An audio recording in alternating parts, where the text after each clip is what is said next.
अस्सलाम वालेकुम। मैं डॉक्टर अनम परी, माहिर अमराज़ दिल कार्डियोलॉजिस्ट लाहौर से। मैं सुबह में रजिस्ट्रार शरीफ सिटी हॉस्पिटल हूँ और साथ में इस टाइम ई शाफ़ी के प्लेटफॉर्म से आपसे बात कर रही हूँ।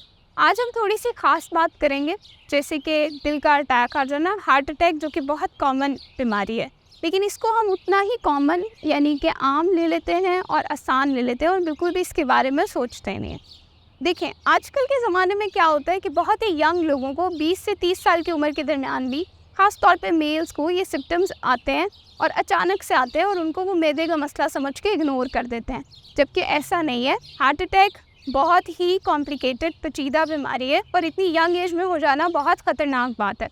उसके सिम्टम्स में क्या क्या हो सकता है? उसके नामात में आपको इवन मैदे का दर्द हो, उल्टी आ रही हो और वो दर्द आपके बाएं बाजू को सुन कर दे, आपके जबड़े की तरफ दर्द जाए, या किसी में भी छाती के किसी भी हिस्से में, चेस्ट के किसी भी हिस्से में आपको किसी किस्म का भी नमनेस यानी कि उसका सुन्न हो जाना, दिल का घबराना, डूब जाना महसूस हो, या आपके जबड़े की तरफ दर्द जा रहा हो या कमर की तरफ जाए, इस पर ख़ास तवज्जो दें।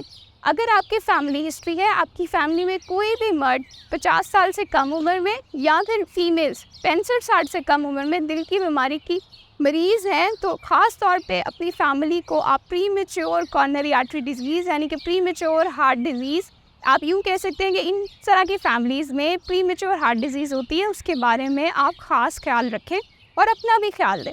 इसमें सबसे ज़्यादा कॉमन फैक्टर क्या है कि फ़ास्ट फूड हमारे बच्चे बहुत ज़्यादा इस्तेमाल करते हैं। कोलेस्ट्रॉल का बढ़ जाना बहुत ज़्यादा कॉमन हो गया।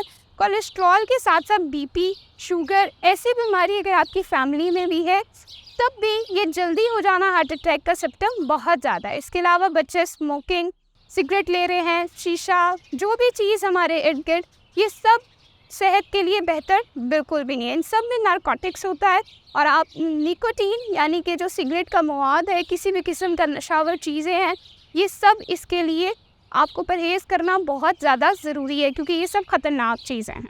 हार्ट अटैक को बिल्कुल भी इग्नोर ना करें। जब भी आपको इस तरह के कोई भी सिम्टम्स आए, किसी भी करीबी बड़ी मेडिकल इमरजेंसी में दिखाएं जहाँ पे कार्डियक फैसिलिटीज़ अवेलेबल हो।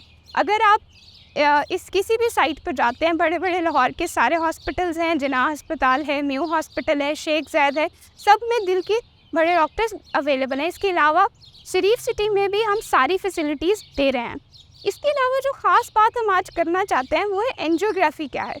लोगों की नॉलेज बहुत कम है इसके बारे में, हमारी आवाम को अवेयरनेस नहीं है। एंजियोग्राफी दोनों सूरतों में की जाती है। ये ज़रूरी नहीं है कि आपको हार्ट अटैक होगा तो ही एंजियोग्राफी होगी। दिल की 3 बड़ी शरेयानें होती हैं, उन शरेयानों को देखने का टेस्ट है, उसे हम एंजियोग्राफी कहते हैं। ये सिर्फ हार्ट अटैक होने पे नहीं किया जाता, बल्कि अगर किसी की फैमिली में premature cardiac coronary artery disease है या आपके सिम्टम्स ऐसे हैं कि हमें लगता है कि आपका जो कोमॉर्ब्स है वो बहुत ज़्यादा है, यानी कि पेचीदगी आपकी, जैसे हाइपरटेंशन है, किसी को डायबिटीज़ है, उसको पेन है, सारे टिपिकल से चेस्ट पेन है, टिपिकल सिम्टम्स है, तो हमारे पास एक रेशियो होती है। अपने करीबी कार्डियोलॉजिस्ट को ज़रूर कांटेक्ट करें और अगर उन्होंने आपको एंजियोग्राफी का कहा है तो वो ज़रूर कराएं।